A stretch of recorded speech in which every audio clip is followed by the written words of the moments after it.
I watched Bo Burnham, Inside 3 times now. Loved it. Whenever I watch something that I really enjoy, I race to RottenTomatoes.com to read the negative reviews from both professional critics and people who think they're professional critics. And I'm never disappointed. I'm now going to read my favorite reviews of Bo Burnham, Inside. And I'll throw some positive ones in there too to balance everything out. Let's start with the absolute gold mine that is the audience reviews.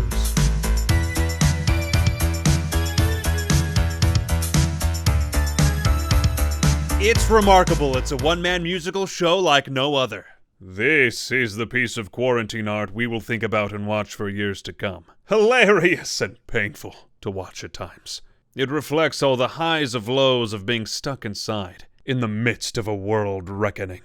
If you like Twitter, you'll probably like this movie. I don't like Twitter half a star. Holy shitballs, that was amazing! This is a mesmerizing depiction of our current state of affairs, and will transcend well beyond. I don't use the term masterpiece lightly, but this might just be one. Let this one sink deep into your soul. The self-flagellation at the start would have been worth it if he was going to deliver some freighty, edgy edges. But it's mainly a bunch of songs about common work stuff. Albeit delivered in very clever way. He's like a smarter Weird Al. I'd put him in the category of artistic social commentator, but he's not making me keel over laughing like a Chappelle Burr or Dylan would. Not a comedy special, it's a social commentary of Gen Z! Not funny, not entertaining, shallow lyrics built on annoying progressive memes. Shut it down after about 15 minutes. I wonder if David B. has ever finished anything he's ever reviewed. Managed to sight through the first 10 minutes, then had to shut it down. Awful. Lots of talent, but a terribly dull and depressing story. Switched off after 20 minutes. They didn't reveal who framed Roger Rabbit within the first 15 minutes, so I shut it down. Dancing on a giant piano isn't exactly a good indication of how big someone is. Shut it down. If there is a list in this movie, I wouldn't know. I shut it down after 5 minutes. A very contemporary look at the pandemic live. 2 stars. Bo Burnham is a communist. 5 stars. I didn't laugh, but maybe a few times I exhaled out of my nose.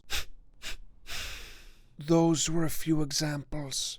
Ooh, if he could have only been funny for any of it! So painfully self-indulgent and unfunny, I'm compelled to write my first review in hopes of warning others away. Now, before we get to the grand finale, the final audience review, the entire inspiration for this video, let's read the one rotten review from a professional critic.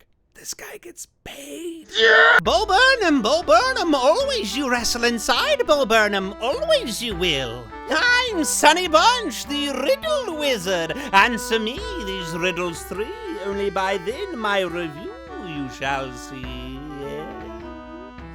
I'm sorry, Sonny Bunch? What are you, a breakfast cereal? What are you, a Saturday morning cartoon? Are you a rival to the Partridge Family? Are you a Sunday school Bible-themed puppet ensemble? What even is this review? Are you Yoda? Professional critic I am. How am I supposed to find the Declaration of Independence with this cryptic riddle? Gosh darn it, you've ruined my life, Sonny! And now, the final audience review of Bo Burnham, Inside. Strap yourselves in. This one's long. Do you see the runtime of this video?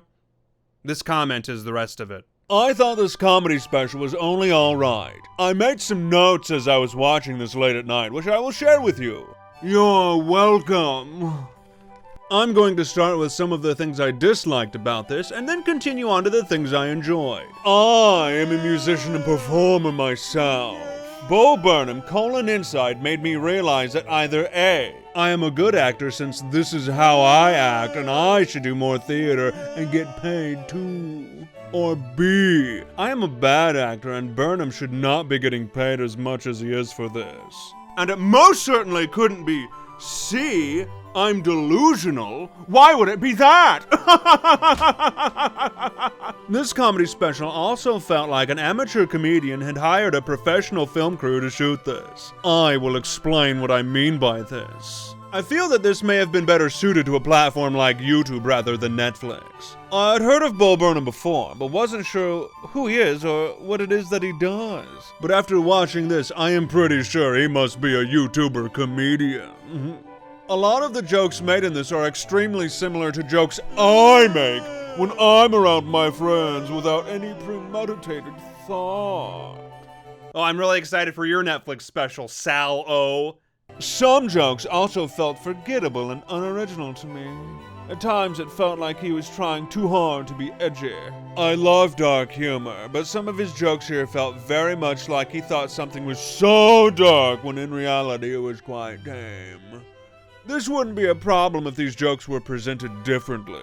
However, unfortunately, it felt like the dark humor version of I'm 13 and this is deep. One thing that solidified this for me was when he brought up that he watches Family Guy. Bo said he watched Family Guy when he was a teenager. Over 10 years ago. I thought you were taking notes! He could have been joking about watching that, but it didn't come across as such. Family Guy is known for its trying too hard, dark, and silly comedy. I cringed a lot while watching this. Another example of something that made me cringe was the brief use of a laugh track near the beginning of the special. I understand what Burnham was trying to do with this. No, you don't. Laugh tracks are often quite cringy and unnecessary in film and TV. I understand that he was sort of parodying this. Yeah, that's what I thought. You didn't get it. Bo Burnham usually performs in front of live audiences, something he couldn't do in 2020. Hence, the recorded laughter. He was replicating that. That was the joke! I don't want to be mean, but you're kind of a dum-dum. However, the execution could have been a little bit better. When I was watching this, I was high on having a smack. When I am high, I am very easily entertained, and it is very easy to make me laugh. Despite this, I only genuinely laughed a total of 6 or 7 times. And even at that, some of these jokes got old very quickly, and some of them were only funny to me because I imagined specific friends of mine doing the same as Bo Burnham was doing the same things. Oh, I'm really excited for your friends' Netflix specials. I'm sure they're objectively funny to everybody and not just your friend group. I will name the jokes I laughed at after I write about the parts I disliked of this comedy special. Burnham made a joke about not having smooth transitions throughout the special. He only utilized this joke once, which I thought was a bit of a shame. It could have been quite funny to have this running theme/joke. Maybe not after every single scene, but it definitely could have been used more than once. Now for my final thought on the things I dislike. There was just one instance where Burnham actually broke his good, consistent mic technique. Throughout all of Bo Burnham: Inside, he had good mic technique except for just this one part.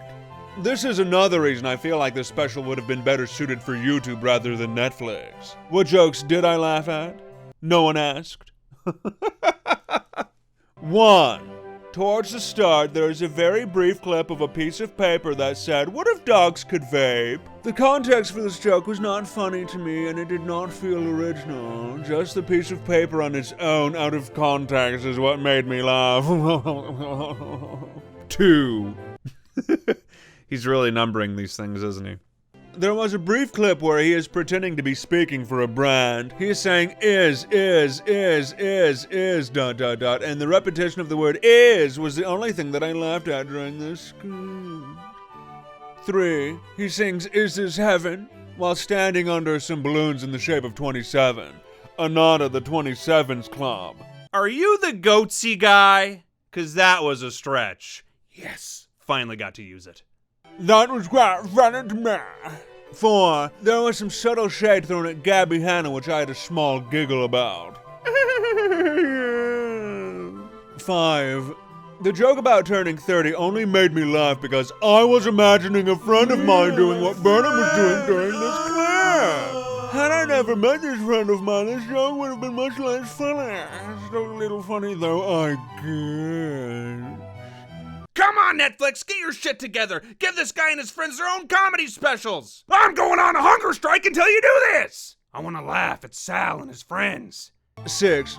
After the brief intermission, Burnham jokes about playing a cinematic game. I found it funny, but not for very long, unfortunately.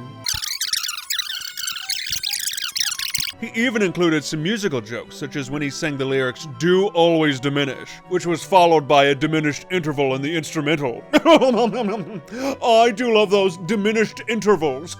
I enjoyed this episode of Bo Burnham, enjoyed the musical.